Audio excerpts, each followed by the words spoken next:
This is UMass basketball. I know this. I'm the most animated coach that you've probably ever seen in my team. Thompson in the front court. Thompson will lay it in. And one. Hey, he's just being Frank. That is right. It is time for another episode of Just Being Frank, coming at you from the Champion Center here in Amherst. I'm Jay Burnham, voice of the Minutemen, alongside head coach of UMass men's basketball, Frank Martin. We are presented by the Massachusetts Collective, doing their part in the NIL space to help UMass basketball grow. And Coach, how are you? I think you had a recent chat with the Collective this past week. Didn't you? I did. How'd it go? I thought it went great. Some coaches hide from fans. They kind of they try to avoid fan interaction because they don't want to get questioned on strategy or recruiting or. I don't care. Like I said it when I got hired, man. We're in this thing together. If we're gonna be hiding from each other, then it doesn't work. I love going on those calls and giving fans and people, especially members of the collective, that's a new space. Yeah. That never existed before. And Pat McWilliams has jumped into that to do it professionally, do it right, handle it with discipline and honesty and structure. Something that we knew nothing about 3 years ago. And the fans have signed up and they're giving their hard-earned money to the collective to be used for people in their late teens and early 20s to play basketball, maybe for 1 year. Right. And so it's a new space. So I love doing it. I don't know. Maybe it's my chipper personality, Jay. People love having comments when I'm not in the room. Then I walk in the room and nobody asks any questions. And it's like, I'm like, yo, I'm here. Like, ask me. I'm gonna tell you. I don't run from the questions. And I'm definitely not thin-skinned. I'm not gonna get insulted because somebody challenges my train of thought or the way I think. But it was awesome. Coach, I get asked a lot, what's it like working with Coach Frank Martin? And I think that's one of the things I tell them is, open and honest, man. And that's something that you appreciate because you know what you get when you're coming into the room. Yeah, but it's not just a Frank thing. I think it's a societal thing right now. We live on gossip. But we refuse to communicate person to person to force people to express what they stand for, what they believe in. And that's what I tell people all the time. Like, people want to have conversations about basketball and question our strategy or whatever. I'm not getting insulted. This is what I do for a living. If you know more basketball than me, I shouldn't be the head basketball coach at UMass. And I don't say that disrespectful, Jay. It's just I'm learning, doing this broadcasting thing. And seriously, being around you and the ones that I've been like you, that I've been around before you, I've learned from every one of them so I can do a better job of expressing myself when I speak publicly and how to tell a story when you're speaking to a group of people, not just one person. Because it's different when you and I are having a conversation and I can express certain things. And then when I'm trying to express something so it covers a whole mass of people. And so the problem is that see, I live in the truth. I don't run from the truth.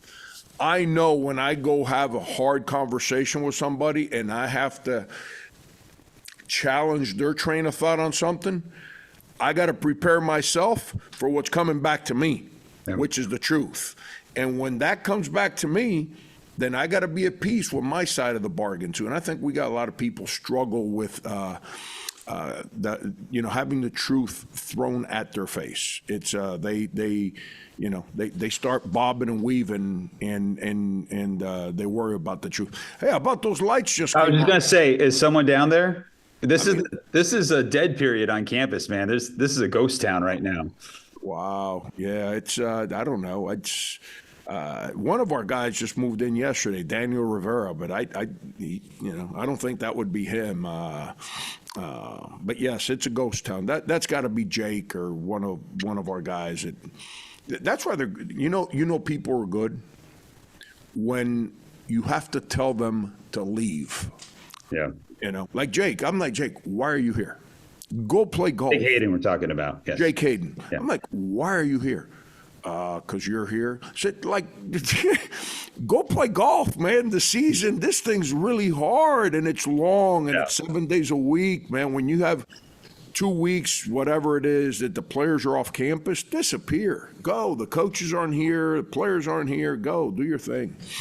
Hopefully we'll get a golf round in with him at some point. But we do have, since last we spoke, you have filled out the roster and we have a new member of the coaching staff. And I would like to get to them at some point. But I wanted to start on something that I would just like to address and talk about. I didn't give you a rundown of topics. I apologize for this, but we got some bad news 2 weeks ago when the University of Richmond lost Greg Beckwith. He was a broadcaster for the Richmond Spiders for years. He was a dear friend. He was a standout player. I know you spent time with him when we went down there this year, just talking with him and Bob Black, the broadcast team for the Spiders. So I just wanted to open up and send my condolences to their program, their family, their organization, and just say what he meant from a broadcast standpoint and a friend for me, and then get your thoughts on, some of your brief interactions, with him and those conversations. Yeah, it's crazy because I remember when we went down to Richmond last year and we're going to our shoot around. I think it was you went over and introduced me to them. And I'm looking at him. I said, I know this guy. And then, we started talking. And I remember him as a player, watching him play. And we sat there. We had a great conversation and reminisced. And, Coach Tarrant and like so many Richmonds, they've had like Chris Mooney's been there for so long that you tend to forget how much winning has taken place there over, different coaches, not just one coach won and then everyone else lost. Like everyone's won there. So then we go to the Final Four and, I get there, Anya and I check in the hotel, whatever, and I'm going to go get a workout. Well, who's working out? It's me and him in there. And, man, it's crazy. It's just how things happen. And, Jay, I just told Jake on the way in because one of his best friend's girlfriends just passed away. I just told him, I said, Jake, it's unreal, man. It's we take a lot of stuff for granted when we're young, and when we get older, we start worrying about different things. And we realize that the only thing we can do is actually enjoy the day that we're given. And because we have no idea what's coming. There's not a set plan called life. All we can do is try and maximize it every single day and take whatever comes our way. Yeah, and just when that news hit, I know I wasn't alone. I got a lot of messages from the guys in the A10, the brethren of broadcasters that are in the league, and losing Beck just that one hurt, man. And I just wanted to put that out there and let folks know if they hadn't seen that news. And because I know when we go down there, they use Beck and then Bob Black on the TV side, which is where your conversation came in with them last year. And I remember after I introduced you to them, I walked away, and then like an hour went by and I came over and you're still talking to them, having a good time. So they really obviously enjoyed the time that you gave to them. And so our condolences on that front, on the Richmond side. And I think it also goes to show kind of the tight community that is the league that you're in. Yeah. Right. When it is your competitors, but it's also, people that are going through some of the same things you are. Oh, absolutely. It's obviously we got change coming as UMass in a year. Right. going to a different conference. But one of the appealing things to me with coming to UMass was the history of the Atlantic 10 and some of the coaches that have been in this league and the Gregs of the world that have been a part of this league for so long. And so it's I'm fortunate, man, that I was able to navigate in this business and end up in a league like the A10 and meet people like Greg. That because we all know the Fran Dunphys of the world, but there's a whole lot of guys in the background that don't get that publicity, that are great ambassadors for basketball, college athletics, and the universities that they represent. And Greg was definitely one of them. Okay, so let's go here where you have had to bring on a new assistant coach. But before we talk about him, I want to kind of say goodbye to Brett Nelson, who was here for 1 year. I really enjoyed, watching him coach and being around him. And now he goes to NC State, who were in the Final Four last year. I mean, what does it say about him and his abilities that a team with that pedigree would snatch him up immediately after 1 year here at UMass? Yeah, I mean, it's Brett was. I mean, you were around him. You saw him work. Brett's really good. Brett. I couldn't believe when. This is how judgmental and how I don't like using the word stupid. Like I use a lot of words that I wish other people don't repeat. Unfortunately, they're part of my vocabulary sometimes. But Brett was, all of a sudden, he went from being an unbelievable coach to like he's not any good after the Holy Cross experience. Right. And it's unbelievable how how the switch can just flip just like that. But you were here. He's really good. He's great. And he had to go through COVID with the Holy when he was at the head coach, and a lot of changes and people leaving. So. Listen, I lived at South Carolina. Okay, he takes the job, and the guy that hired him turned around and left before he ever coached a game. So now he's working for a completely different person, and that. I mean, in the world we live in, Jay, it's every company, even college athletics. When the CEO changes, everyone below the CEO is in trouble. It's just the way it is. It doesn't mean that people are mean or nasty or hateful. No, it's the way it works, man. And and he dealt with that. And Holy Cross was in a tough spot when he took the job. So, but long story short, I'm not going to get drug into by you or anybody into something I didn't live. But Brett Nelson's a star, and he was a star before he got the job at Holy Cross. I couldn't believe, that's why I took my time at this time last year with him. I kind of made up my mind that I wanted to hire Brett, but I kind of hit the pause button on my side because I was scared that I was going to offer him a job and then somebody was going to offer him 3 times as much later on in the spring, early summer, and now I'm back to square one, but nobody did. And I was like, this is incredible. And he's really good. It's in life, man, when you walk into a room, I just told my oldest son, who's getting ready to start the journey of life here. He's been on the Martin Scholarship. Well, the scholarship ended. His Can I get on that scholarship? Well, boom, it's over. I still got your back. You need me. There's a fight, I'm in there. Whether it's a physical or a mental, altercation, I'm in. But the scholarship, boom, over and done with. It's time to go. Now, I say that jokingly, but I just gave him this bit of advice. I said, whatever room you walk into, always understand that if you want to stay in the room, you better add value to that room, and you better make sure that's a room that can add value to your life. If you're in a room where that isn't taking place, not whether people like each other, don't like each other, whether this guy is this, forget all that nonsense. Does that room add value to your life? And what you do every day, are you adding value to that room? If that's taking place, you've got a sense of enjoyable journey that everybody benefits from. And that's what Brett did for us. I think we added value to his career. All of a sudden, he became really good again. Well, that's because we won, and the way we did our business helped him. Number two, he added value to us. Like he brought in an enthusiasm, a diligence. I mean, his attention to detail, like as a head coach, it's unbelievable. Like he would just, it's an onslaught of information that he was constantly throwing at me. And there's sometimes, Jay, like this is the part that the average fan, person doesn't understand, because they if they've never been in this world as a coach. So as an assistant, you're in there telling the head coach A, B, and C, A, B, and C, A, B, and C. And the head coach sometimes doesn't say a word to you. Then you go on the court and the head coach does D, E, and F.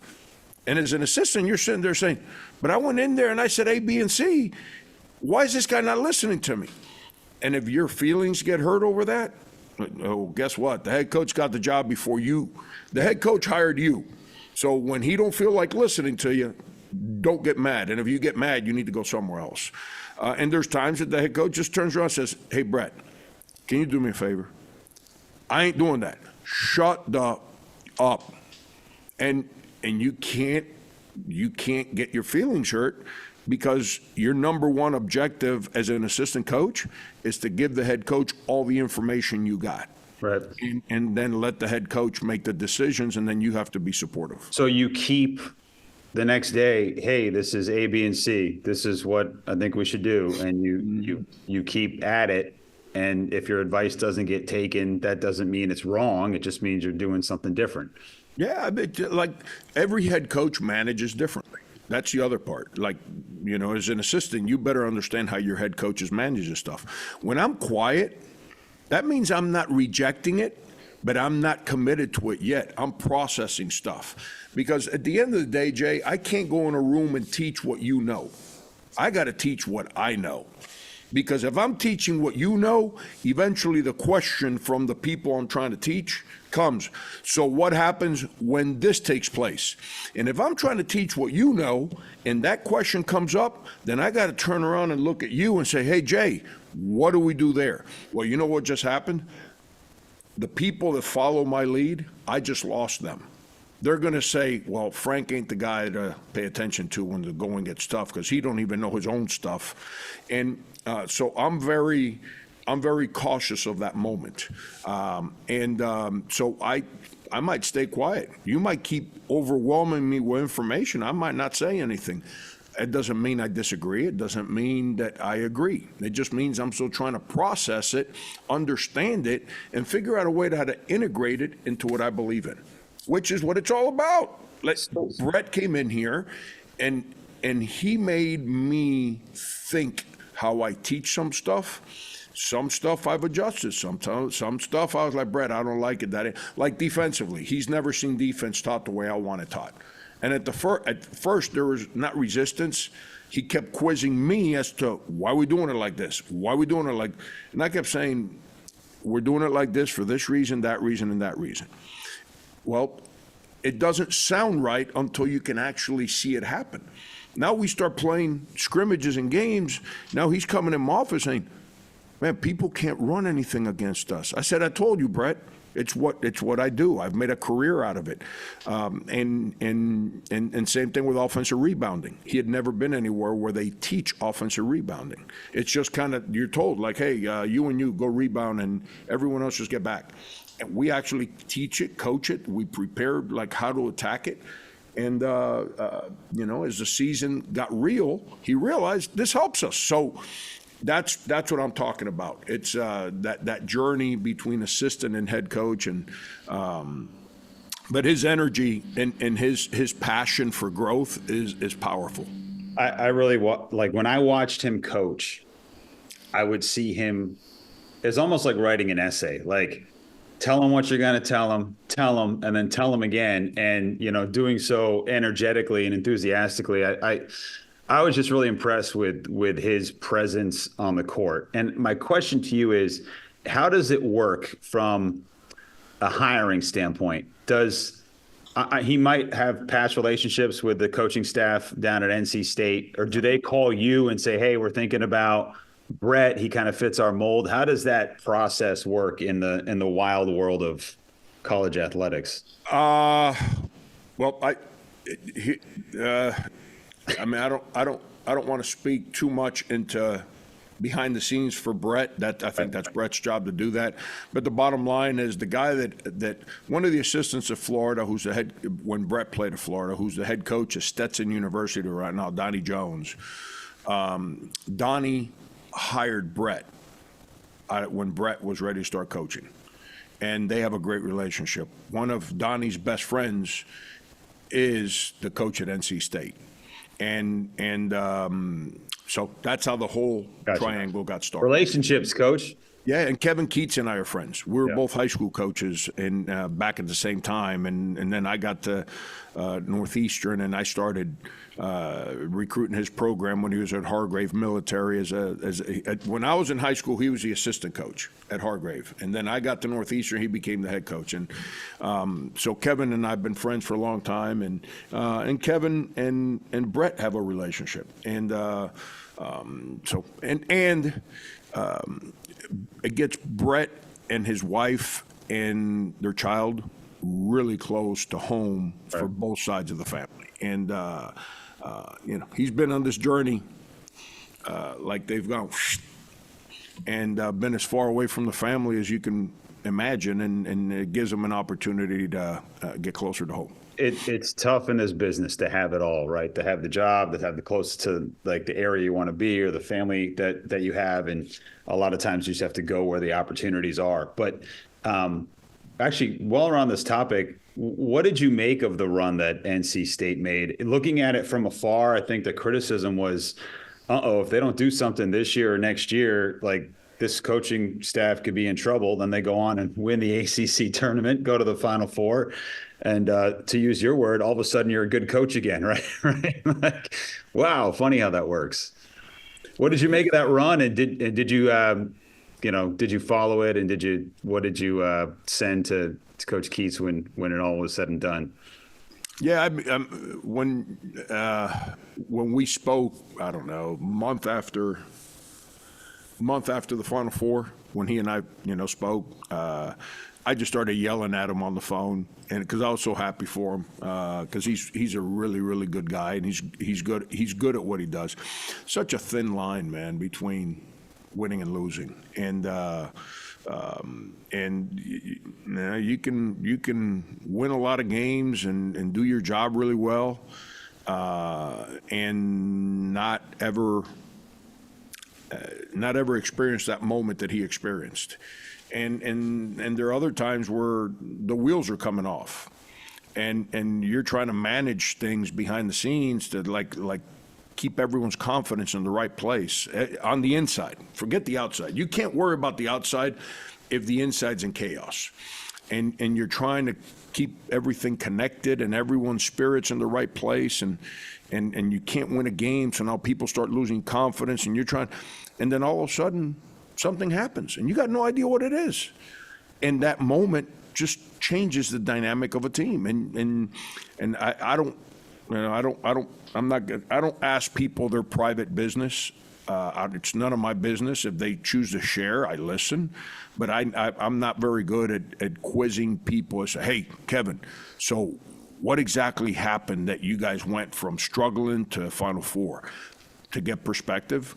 I didn't do that, and it's not the way I am. I'm not nosy that way. But obviously something took place there. Yeah. And the one thing that was obvious to me watching their team in the playoffs, they were an old team. When you have an old team, they don't get their feelings hurt. And those are the dangerous teams, and especially when you get to the playoffs. Why? Because in the playoffs, the next loss means your career is over when you're an old player. So the attention to detail goes up a notch. And that's why Game 7s, like everyone talks about Game 7s, the power of Game 7s. Well, when you're in the NCAA tournament, every game is Game 7. That means that if you don't win Game 7, you're done. You don't get a chance for another game. So it's I was real happy for Kevin. And NC State, forever, it's because of the triangle. The Duke, North Carolina, NC State's always been like I'm not saying this is the case. Yeah. That's exactly right. They're the ones that no one speaks about. But they've been almost as good as those other two programs. The problem is those other two programs are right here, and then NC State's right there as far as success, not the way the programs run, operate, or reviewed. And, and because of that, they always get overshadowed. Yeah, you got Wake Forest there too as well. All right, so Al, we wish Brett the best. We appreciate his time here, and always good to. I'll hopefully catch up with him down the line. You bring in a new assistant coach, Matt Figger, from UT Rio Grande Valley. I think he has I know he has a past as a successful head coach. Give us your relationship with him and why you chose Coach Figger to replace Coach Nelson. Yeah, I mean, before he went to UTRV, which I couldn't believe he took the job when he did, but it's an AD that tried to hire him earlier, and he had a relationship, and the AD convinced him to do it. And, we make decisions, and we go. And, sometimes it works, sometimes it doesn't. That's a beauty of Matt, is he's not sitting around blaming anybody. He just, he made a decision, and it didn't work out. But before that, as a head coach at Austin Peay, I don't have it in front of me. And Coach of the year. He was Coach of the Year. I want to say it's the winningest first 4 years in the history of Austin Peay. He won, 20 games. He was there 4 years. He won 20 games 3 of the 4 years. Before that, he helped me, build South Carolina from last place in the SEC to a Final Four. And before that, he was my first hire when I got hired at K-State. When I got the job at K-State, when I say it's my first hire, first outside hire, when I got hired at K-State, Coach Huggins told everybody, it's Frank's turn. Everyone stay put. You guys got to help Frank. I'm good. It's his turn. Help him. And, Brad, Delonte, they all stayed behind. Scott Greenewald, my old strength coach, Brad Underwood, head coach at Illinois, Delonte Hill, who was a star in this business. So everyone stayed. So I had one hire, and I had to hire from the outside, and the guy I hired was Matt Figger. Matt was I met Matt, in the mid-'90s, 94, somewhere in there, 30 years ago.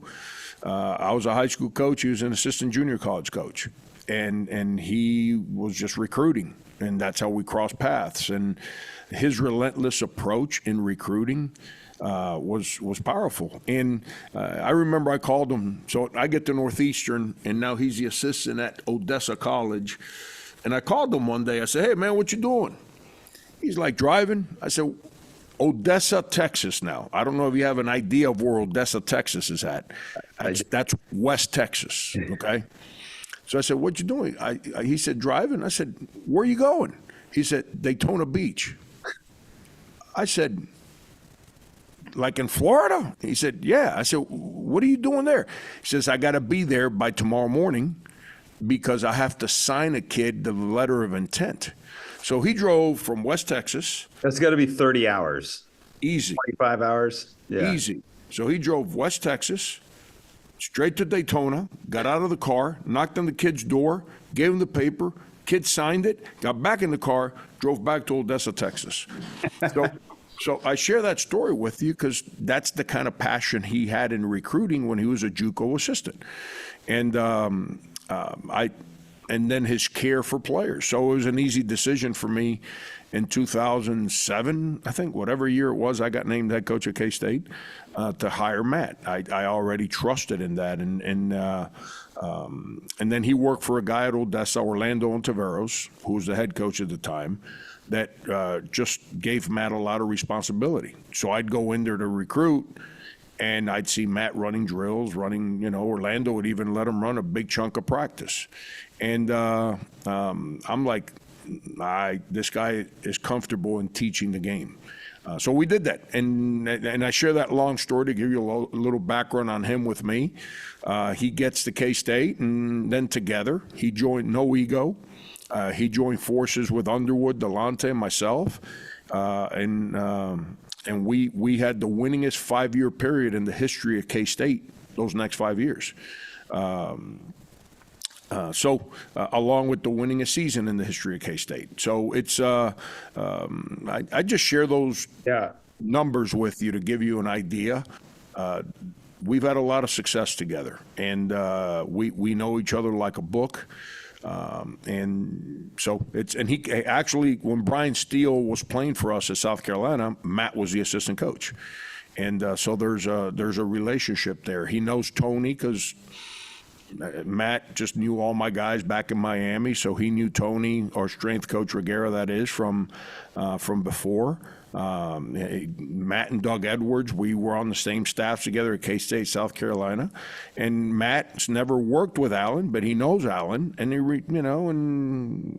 it's Alan and Matt. They're very prideful. They're very good, but no ego. It's like Alan's my associate head coach. If something goes south here, Alan's taking the reins. You didn't see Alan get his feelings hurt last year when Brett Nelson would go on the court and be aggressive with teaching. Right. And it's kind of the way we do things, and it's the putting Matt into that equation. In this new world, it is. Well, hold on. No. I got it. Before you let me, because I'm gonna lose my train of thought. This new world that we're in right now, which I don't say this is a negative, but the players that are not happy leave, and the players that are happy leave. So we got to be prepared for losing everybody. That long-term bond relationship that got me into coaching, that's what always kept me into coaching, that really doesn't exist anymore. And as I'm making the adjustment to try and fit into that new space, having a staff that I can get out of bed and know they got my back, and I'm at peace that I don't have to be double checked. I don't have to recruit them every day for them to stay. They're going to fight their tails off to help us win here. Gives me a lot of peace. Yeah, they're. And by the way, where are we finding $22 million so we can function in the space that the powers to be negotiated on behalf of everyone in the country? Do you want to go there right now? The conversation drug me there, so I figured I'd throw it on you. Before we do that, I did want to say, because I was talking about Coach Nelson's teaching abilities, I see it from everybody on the staff, watching, Coach Edwards work with the bigs a lot of times. I just learn from the way that he's able to teach them. And we welcome Coach Figger. I wanted to put a kind of an addendum here on what you said about his time at Austin Peay. They went from 11-19 when he took over to 19-15, 22-11, and they had back-to-back double-digit conference wins for the first time in program history under him. So, maybe didn't work out success-wise at UT RGV. I don't know the situation there. Probably maybe a little difficult to get off the ground or whatever that might be, but a lot of success there in the head coaching space. Hey, and when he was at Austin Peay, his best 2 years, there was a problem that he couldn't overcome. It was called John Morant. It's at Murray State. That was John was there for 2 years, and Matt they lost both. Yeah, it takes your chance to get there a little more difficult path if you got a guy like that in front of you. Okay, so you're referencing before we talk about the final guy that's been added to the roster. You're referencing this agreement that through the lawsuit that's been happening for the NCAA and the class action for back pay for players and where we're going in the future. And it sounds like there's a deal that's been negotiated that puts a lot of the onus on every school to come up with a boatload of money. Right, and I think the power schools are going to pay 40% is what I read of the initial agreement. All right, so before I open my mouth publicly here and end up getting myself in trouble, I need your advice. If I speak about referees, the Atlantic 10 fines me, correct? Do they? I don't know. Yeah, you can't. You're not allowed to speak on officials. Even ever. Not just. No, All right. you can't.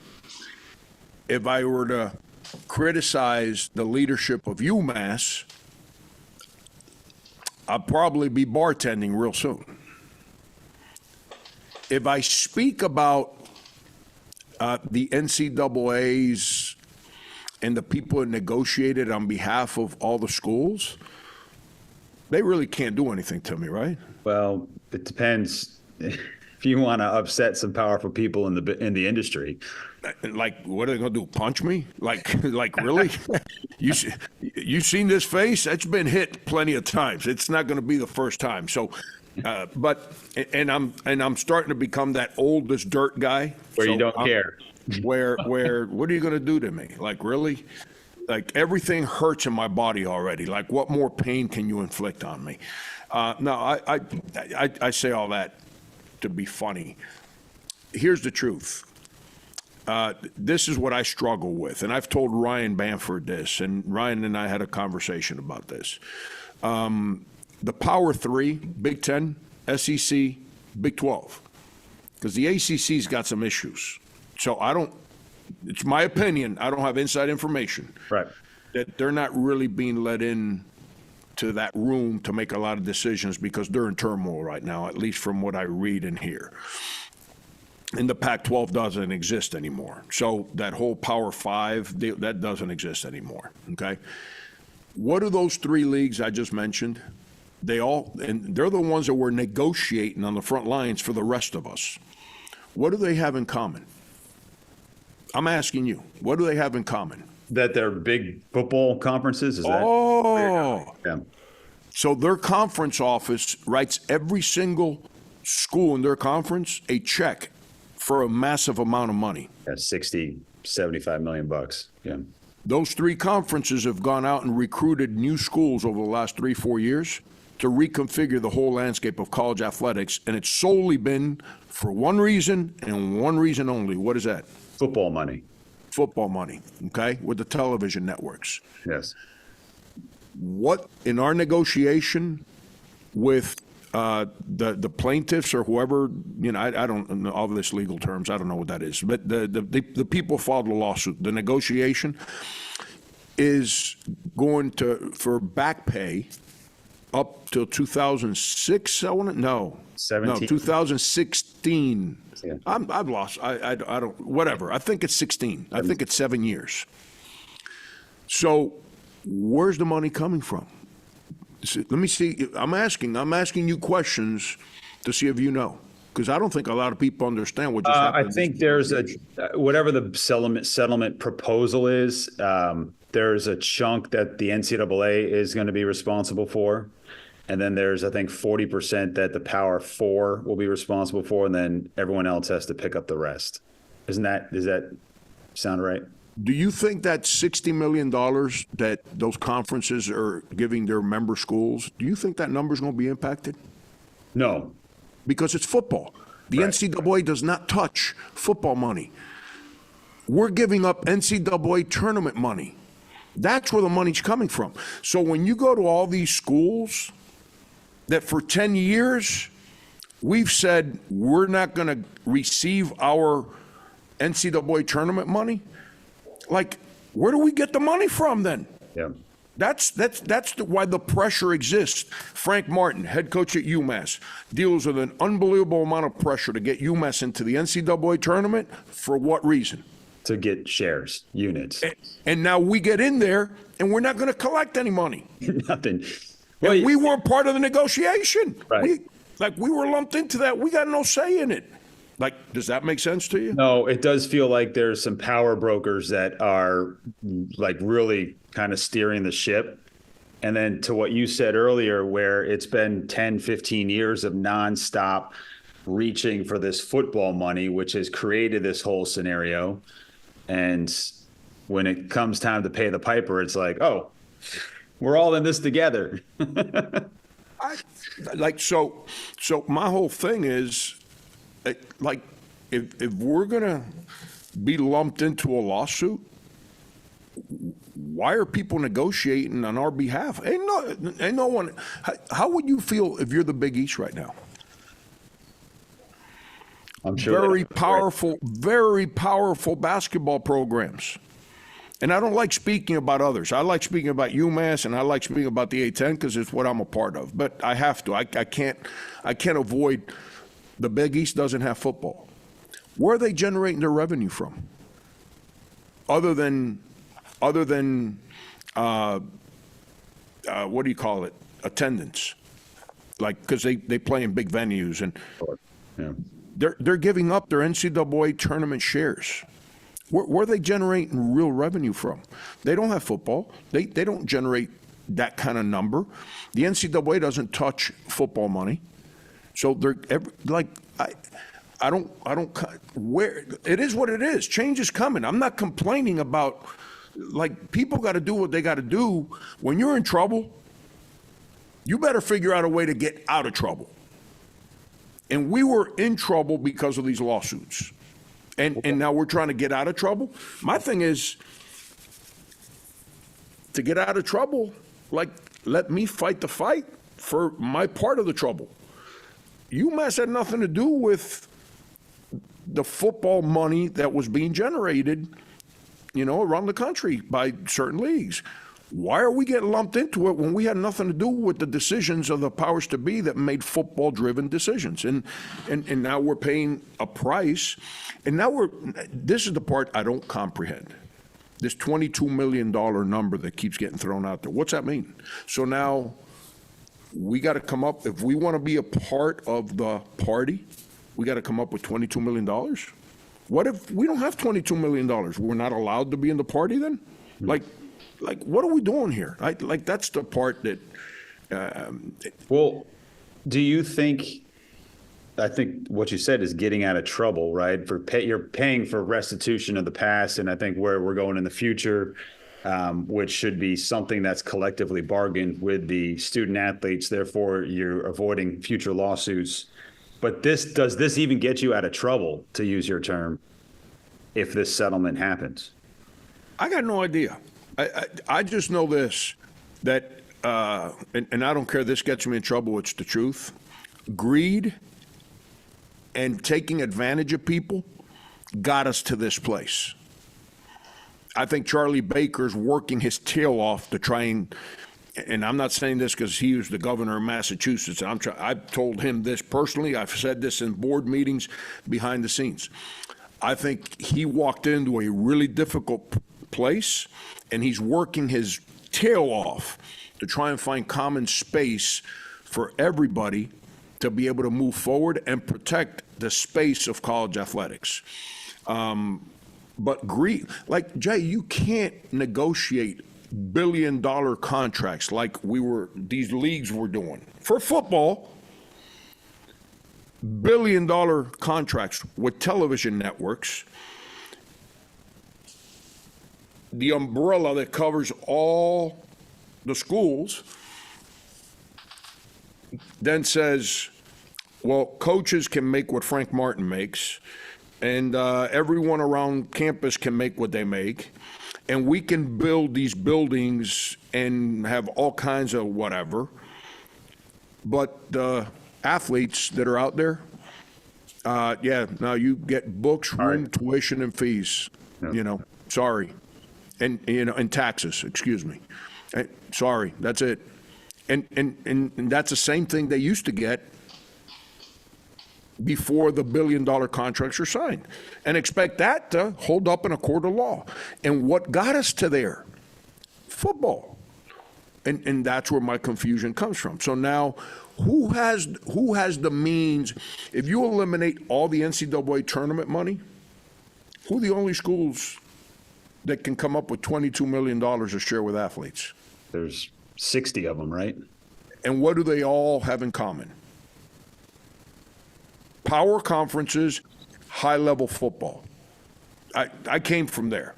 Like, every time they play, there's 100,000 people in the stadium. Right. Like they can play this. You, me, and the cell phone can be the starting 3 defensive linemen. There'll be 100,000 people to watch the game against us. I heard one of the coaches say, we don't have a revenue problem. We have an expense problem, wherein you fire a coach like Jimbo Fisher. I forget what the buyout was at A&M, but it was $50 million or whatever. So the money's there for a lot of these programs, but they don't spend it correctly, and there's a lot of money. Yeah, but you see, that's the problem. We've lumped coaching salaries, we've lumped all this stuff into the same thing. To get rid of a coach in one of those leagues, it's not school money. It's not revenue generated it's private money. Yeah. It's private money. They go find 3 dudes, they got that, you know what kind of money. And they say, hey, man, I need you to each write a check for whatever the number is, and because I got to make a change here. So all that's private money. It's bad perception. And it's viewed as if the school has that kind of money. Right. That's private money. And then the school gets in bed with those people, and then they basically those people take ownership of decision. When you ask somebody for $10 million, guess what? They're not giving you $10 million unless you're giving them ownership of decisions too.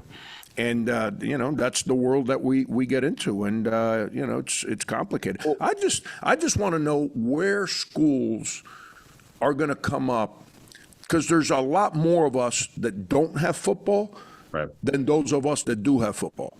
And I like, we got football, but we don't have football like in those 3 conferences.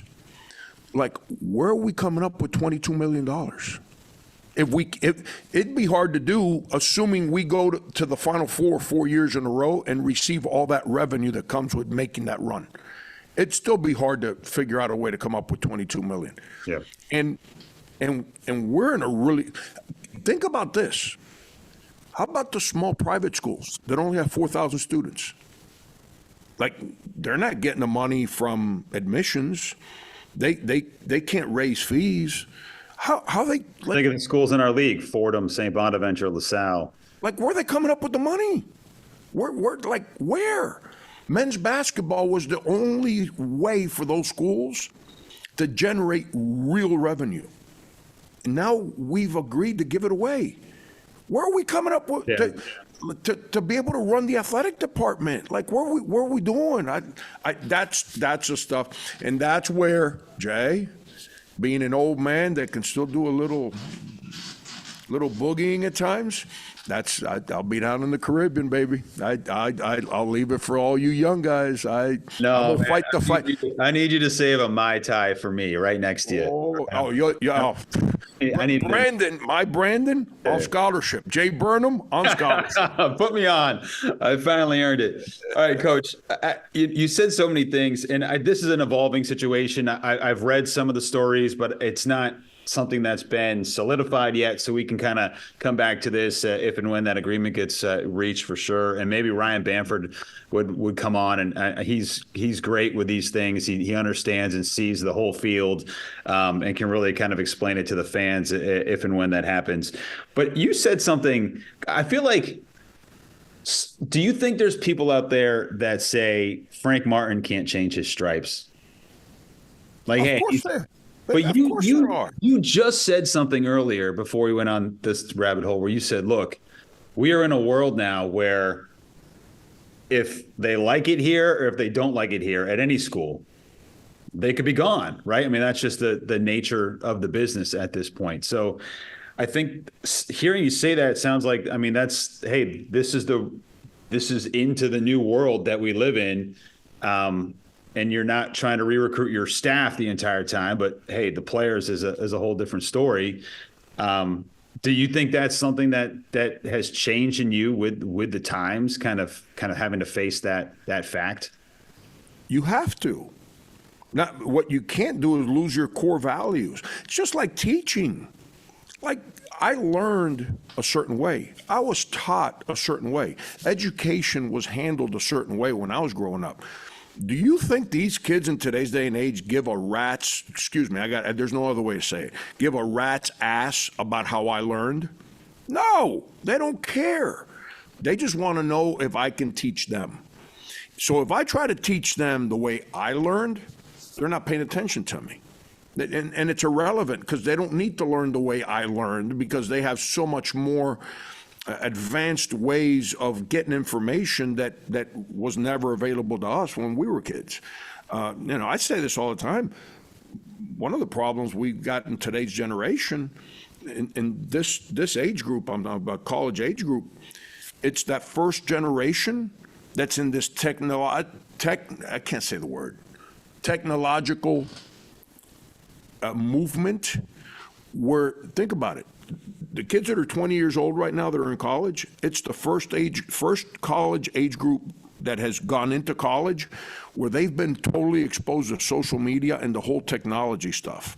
So they have access to so much information, but they don't know how to process what's right and what's wrong. And that's where the confusion comes from, and that's where all this mental health comes from. Because people like me that don't like social media and don't want to be a part of it don't know how to teach it to that age group. So that age group, that's part of their life. So how do they manage that component when the people like me have no interest in adapting to that? I've been forced to understand. I don't like it. I'm not a social media guy. I don't like it. I struggle with the emotions that people have because of social media, but I've been forced to buy into it and learn it so I can help my players and my children because it's not going away. So that gets back to your point. We have to adapt. Things are different now. If I come in the office every day, and I'm going to speak about one person and only one person that left. Why? Because that person included me in every conversation and every decision that he and his family made, and that was Matt Cross. I'm not going to give you details, but I'm going to use his name. If I'm going to come in the office every day and be miserable because Matt Cross left, then how am I going to be able to help Rasul Diggins and the guys in state when I'm a miserable human being every day? On the contrary, I'm real happy for Matt Cross. It's an opportunity that you can't turn. There's not a single person that pays money to come support UMass that can't respect how Matt Cross approached every single game that he played in his 2 years here. Not one.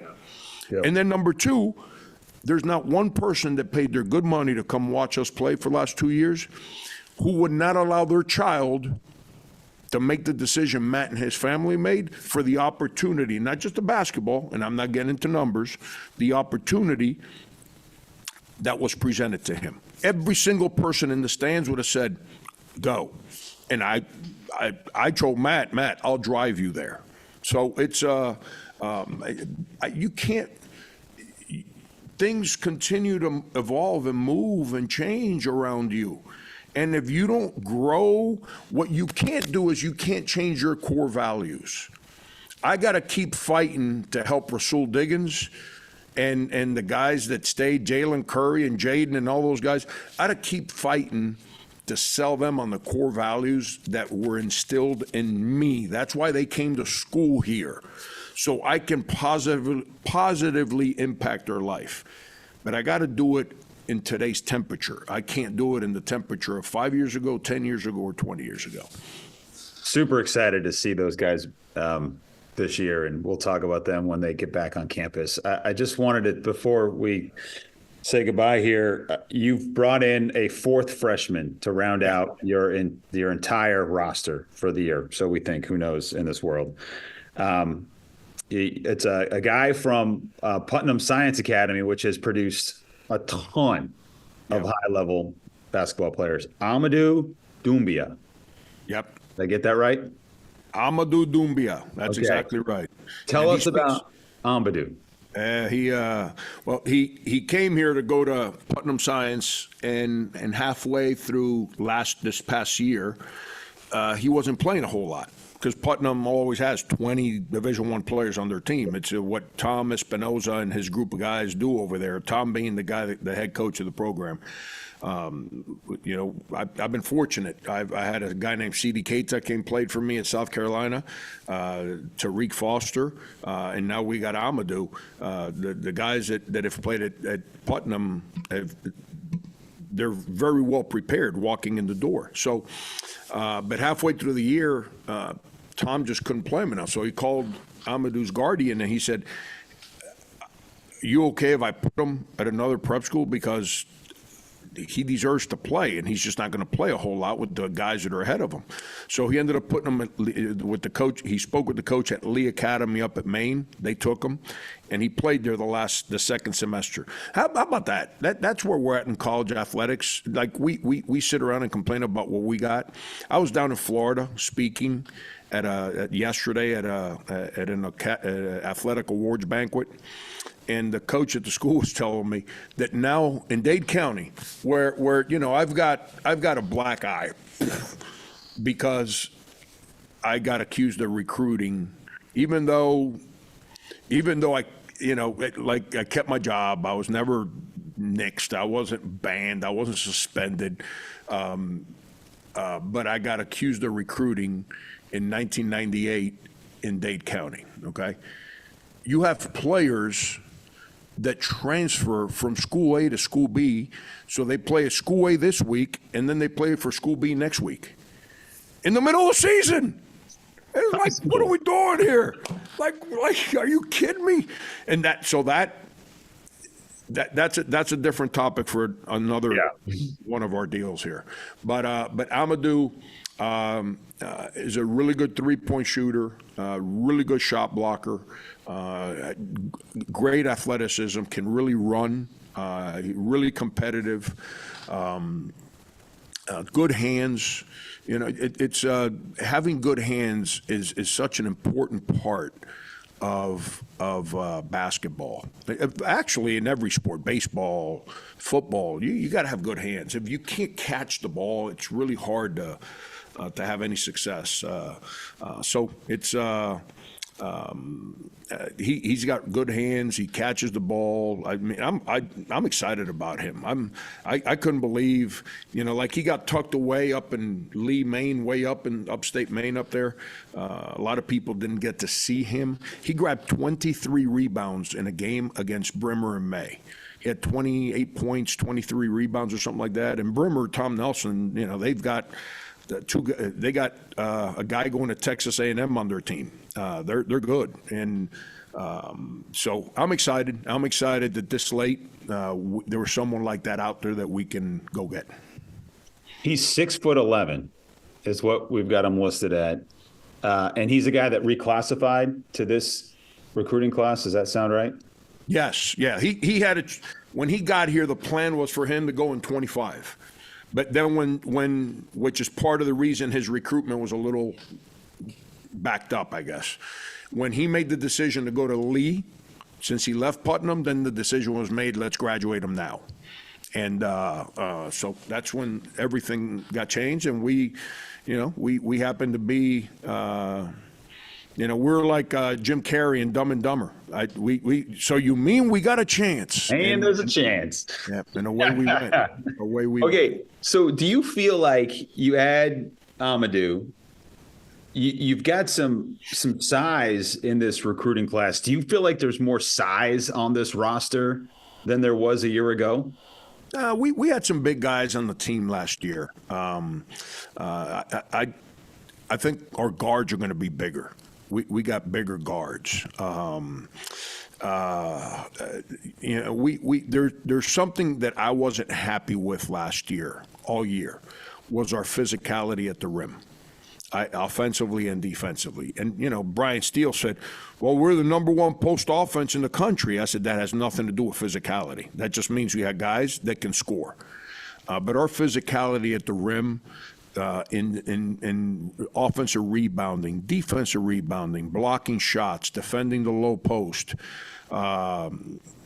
just setting screens, all the things that come. We weren't We weren't good there. We needed to improve our size and athleticism and physicality at the rim.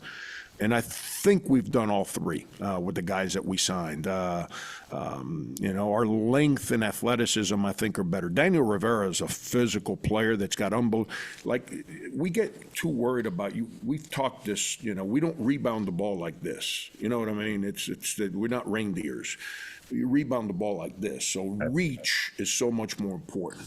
When somebody passes the ball, we don't protect passing lanes like with our head.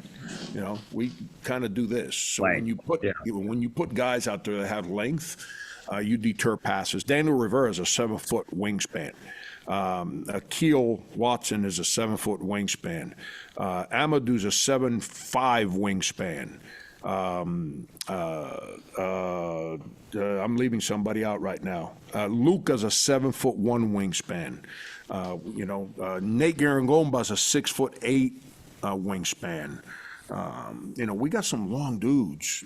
So it's that should help us. Now, all that sounds good. We got to go on the court. The one thing last year's team did, they had a willingness to get along.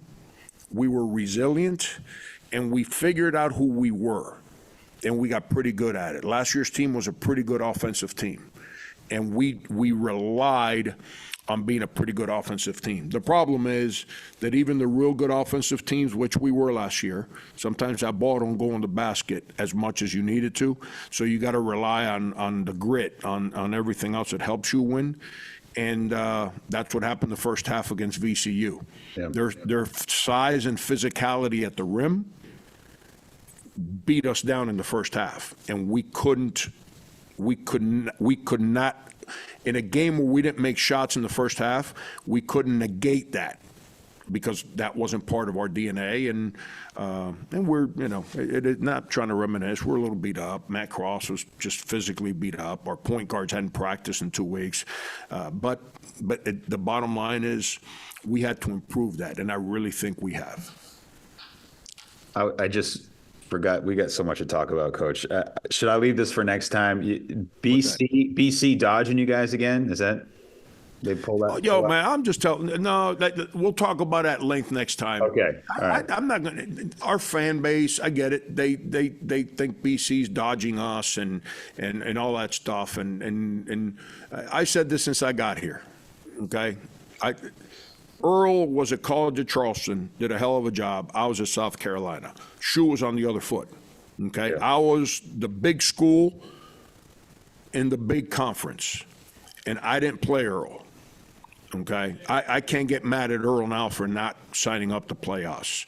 I haven't even called Earl to schedule the game. Earl Grant, their head coach at Boston College. I haven't even called Earl to schedule them because I didn't schedule him when I was at South Carolina. So why now all of a sudden the shoe's on the other foot? I'm going to show up there and say, Earl, you got to play us in-state game, blah, blah, blah, blah.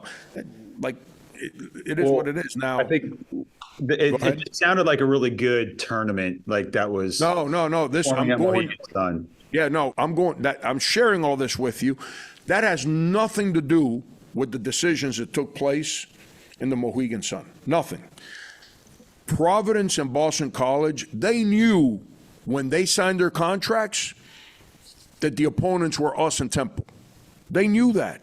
If they didn't want to play it, they shouldn't have signed the contract. My point is that was not only is it great for UMass for obvious reasons, it's great for New England basketball. Like if let's be honest here. Let's you want to put the cards on the table? If BC, Providence, and Temple were all at that event, which game would mean more to the history of UMass basketball? Well, if all four are still playing in the event? If the format had stayed, the teams in the tournament had stayed. Temple. Still want to beat the heck out of them, Coach. Temple, that's the school. That when people get riled up about UMass basketball and its rivalries, Temple, John Chaney, I'm gonna kill you. Like, are you kidding me? So I share all that because we all have to do what's right for us. I'm not into opinionating on decisions that people make as to what's best for them, okay? But there's also a backyard, all right? We can color the front of our house all we want. Eventually, when you let people in, they're going to see your backyard. Our backyard's New England. The Hall of Fame, who sponsors that event, is in New England. For schools in New England, like if we were all going to be in the same tournament in, Branford, Missouri, or, South Dakota or something, I can see them saying, hey, man,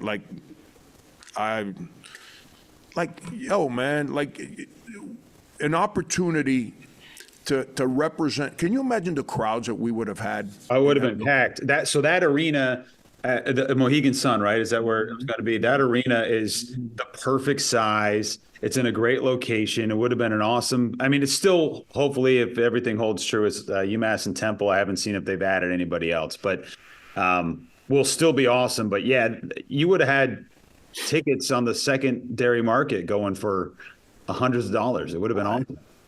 We owe it to the Hall of Fame, man. We owe it to the Hall of Fame to elevate basketball in New England. Like we've got the history of our game in our pocket.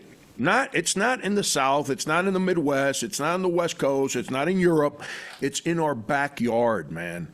We have to do everything we can to celebrate the Hall of Fame that's in our backyard. And we get an opportunity to bring all those schools together in that backyard to celebrate basketball, to give light to basketball in our backyard. Forget UMass, man. I get the UMass BC, UMass Providence. I get all that. I said it since I got here. We're not where we belong yet to be in a place where those schools, whenever you schedule a game, it's got to be good for both. It can't be good for one. And unfortunately, and people, I'm the coach here. I'm trying to fix it. I'm not trying to fight it and be critical. We have to elevate our program to where it used to be. So now that game's just as valuable for them as it is for us. All that aside, man, why do you walk away from your backyard, man? You can't do that. Yeah. And I'm disappointed I'm not disappointed for UMass, man. We still get to play Temple. That's why I told you. We're playing Temple. And Adam Fisher and I, we've talked about starting a home and home again and all that stuff. We're UMass people get Temple, woo! We're jumping out of our shoes now. I wasn't a part of it, but I remember what it was. I can't wait to be a part of that. And there's a high-profile opponent that's coming in, so we're going to get. And I don't want to leak the Hall of Fame's moment. Right. Who's coming in, but it's going to be basketball for UMass. It's going to be great. We're going to get one of our fiercest rivals in the history of the school and a big-time opponent on the neutral court in New England. I'm ecstatic. I'm disappointed that people made a decision to walk away from something that they signed up for. They knew who was in it. Because it's a greater cause than what the front of our house looks like. This was about our backyard. And we had a chance to really, really let people in and realize that we take more care of the inside and the back of our house than we do the front of our house. Because people that only care about the front of their house, you know what they're called? Phonies. Yeah. They don't want you to look inside their house. They definitely don't want you to look in the backyard because that's where all the junk is stored at. And we had a chance, man. And again, for the Hall of Fame, man, you don't do that, man. It is what it is. It's fine. I get it. I feel like when we talked about the football thing earlier, the regionality of this sport has been ripped asunder, and there's no denying that. So to have an opportunity, we can still keep pushing for it. I'm gonna share a story I'm gonna share a story I've never shared publicly.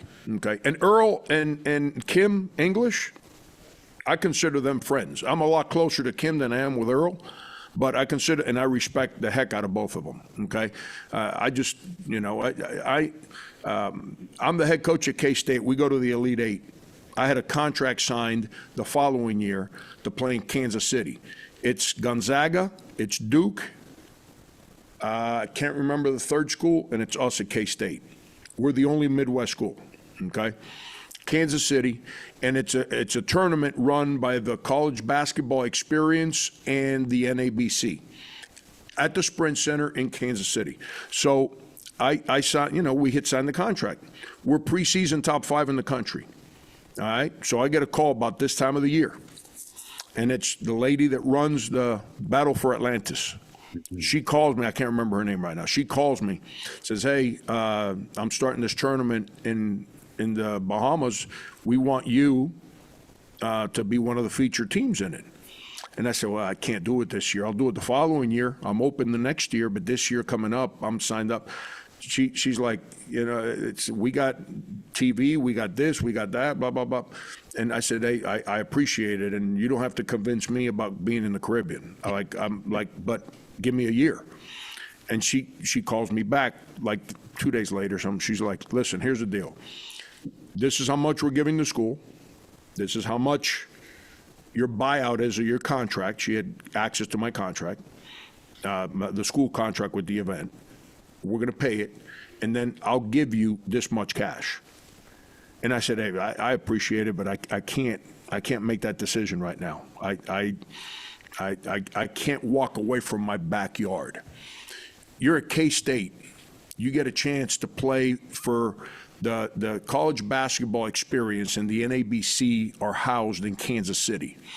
You have a chance to play Gonzaga and Duke to uplift basketball in that region of the country for an organization that represents us." She said to me, "You're going to regret the fact that you're turning me down. You'll never play in the Battle for Atlantis." She kept her word. She kept her word. We went to the Elite Eight, Final Four. I had my ops guy call. "Hey, just call. Just let's see if she's still on." She said, "Why are you wasting your time? You're not playing in our event." So I share that story with you because I've been in that situation. Does this mean we're never going to Atlantis, Coach? Probably when they hired me here, that wasn't. If that question had come up and it was a deal breaker, I would have been, doing landscaping in Columbia, South Carolina somewhere. I wouldn't be the head coach at UMass because I don't think the people. It's a lady. I can't remember her name. That runs the Atlantis deal. I don't think she's going to invite us. What if they had called up Gonzaga and gave them the same deal? They just went down the line. You see, but Gonzaga can leave. They got nothing to do with the Midwest. They got nothing to do with the Midwest and the backyard. All three of us, man, we represent this pocket of the country, and it's the Hall of Fame. How do you walk away from that? If Temple had walked away, it wouldn't. Temple, that hurts UMass because that's our rivalry. Right. Is Temple. That hurts UMass. But with all that said, it's disappointing to me as a basketball person because of everything I explained. As the head coach at UMass, man, we get to play Temple and we get to play a big-time opponent on a neutral court in New England. And you know who represents New England basketball on that stage? Right there, baby. Right there. Love Read it. it. Oh, Hall man. of Fame. Right there. Yes, sir. Let's go. You want me to take my shirt off right now, Jay? I'm ready. All right, I'm Coach. ready. I'll talk to you in 2 weeks. This has been great. Real excited. Hopefully have some more news on that next time we connect. And welcome in Coach Figger and Amadou Doumbia, and excited to when is the first day you're going to have some guys here? Daniel Rivera just got here yesterday. He just wants to be here to start his class and do all that. But the whole team will be here. They're kind of trickling in. The whole team will be here June 15th. Okay. And then we go 2 straight weeks of weight room, on the court, and community service every single day all over the state, baby. You got to love it. All right, Coach. We'll check in with you in a couple weeks. All right. Thanks so much. Yo, right here, baby. Yeah. Hey, it's Coach Frank Martin. I'm Jay Burnham from the Champion Center here. This has been brought to you by the Massachusetts Collective. Do your part. He is just being Frank. We'll see you next time.